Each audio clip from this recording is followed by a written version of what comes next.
Hello everybody, and welcome to the Rebooted Reviews. Today, I am going over set number 70792 Skull Slicer. The set contains 71 pieces, and in the United States, retails for about $14.99. Varies from store to store, as well as where you live. So let's get right into it. Skull Slicer is quite the interesting set. His color scheme consists of gunmetal gray, or at least a little bit, a lot of trans green, and a lot of silver.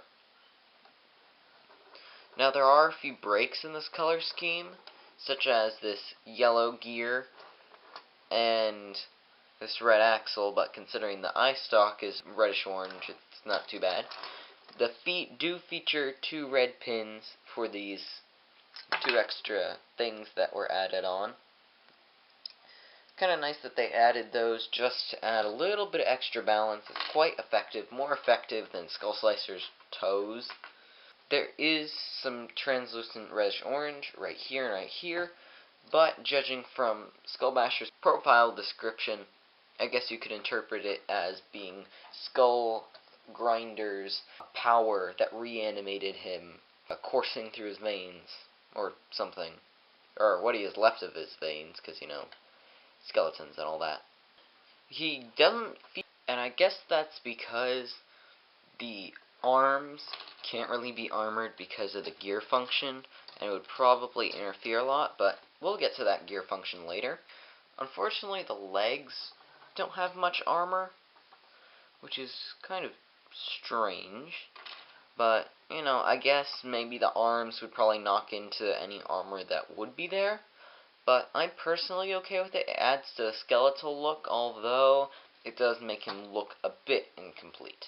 He features three of these hook blade pieces, perfect for pulling off masks, and speaking of doing so, he has this chain, which he can use to grab a mask, but we'll get to that function later.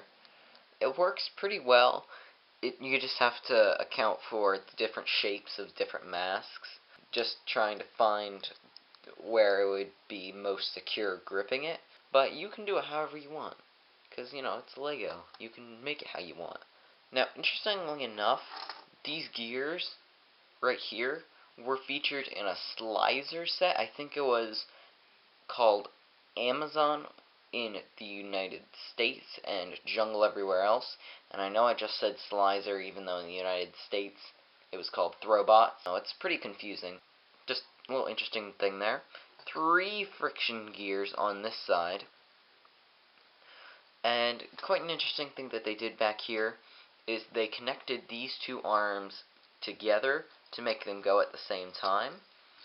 Again, pretty interesting, but we'll get to that function more in depth later.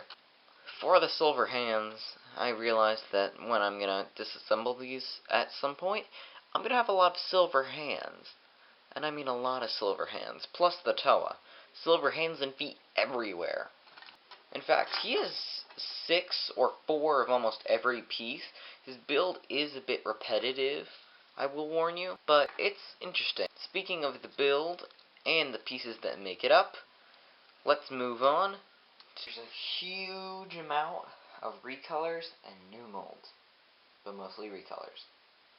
So, kicking off the recolors is the slim-shouldered torso in silver, these 2 skull spiders' legs in translucent neon reddish orange, the eye stalk in that very same color, a whopping 6 translucent green bone pieces.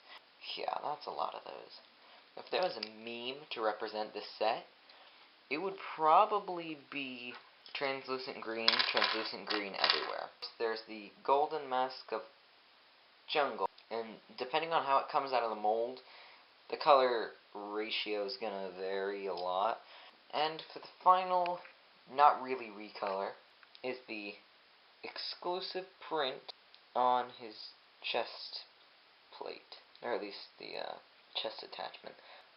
It's pretty interesting, kind of mechanical.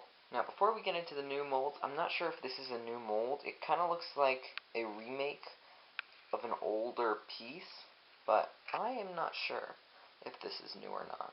First up for the new molds, the new armor attachment for the skull villains in gunmetal gray, the only color it comes in right now. Pretty spiky, kind of like the bulbous pieces from Hero Factory, but a creepier evolution of them. 3 of these hook blades that you can use to pull off masks. 6 bone pieces, all in silver, of course. There is the new ribcage piece in translucent green. Let's get on with the review. Let's go on to the functions. The first of which is the most obvious, and for this one I tend to remove the chain with the claw because I don't want that interfering, and plus I don't want this mask flying across the room. I recommend removing that. You can do whatever you want. Do it at your own risk. So of course you take this color scheme breaking yellow gear and you turn his arms. Now, interestingly enough, these bottom 2 move in the same rotation, and these 2 also move in the same rotation, while these 2 swing in opposite directions. So Skull Slicer is a very accurate name, because he's a skeleton and he slices. It makes perfect sense. It's kind of crazy. Also really, really fun. Almost looks like he's running or something. Running from Liwa, who can still fly despite being a Toa of jungle. But enough of that. Let's move on to his next function. Is he can use his chain. I can't remember what the name of this thing is, but I'm going to call it the mask pulley-offy grabber.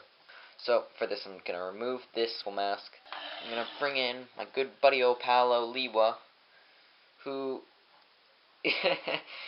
he's way taller than Skull Slicer.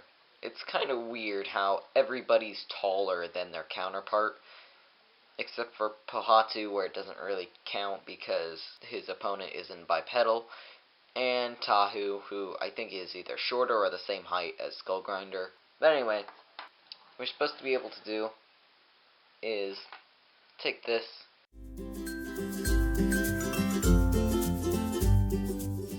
you grab onto the mask, and you just pull it off.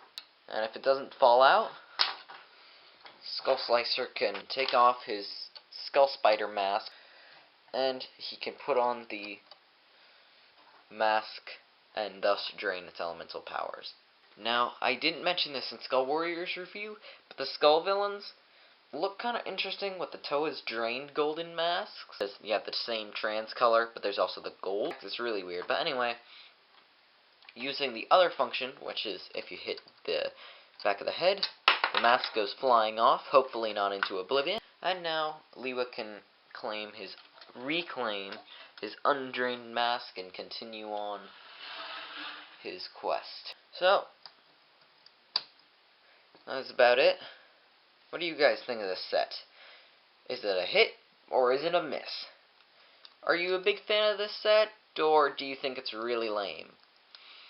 I personally kind of like it. It's a nice parts pack, as well as being a somewhat effective set. Its flaws aren't without reason, and I like it for what it is. Join me next time when I go over set number 7093, Skull Basher. Thank you all for watching, and I'll see you then.